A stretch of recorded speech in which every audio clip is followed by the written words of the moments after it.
السلام عليكم ورحمة الله وبركاته. أنا اسمي الشيخ محمد علي أبو سمرة. إن الحمد لله نحمده ونستهديه ونعوذ بالله من شرور أنفسنا وسيئات أعمالنا.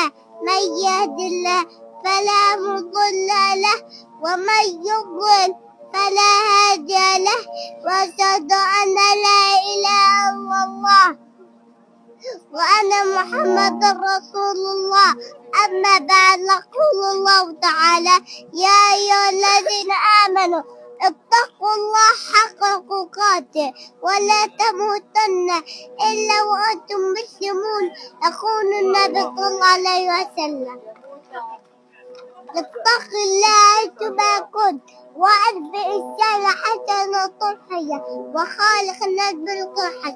وفي الختام أسأل الله العظيم أن يجعلكم ممن يسمعون قولا بارك الله فيكم. ما شاء الله ما شاء الله. سلم عليه سلم عليه وهات كمان هنا.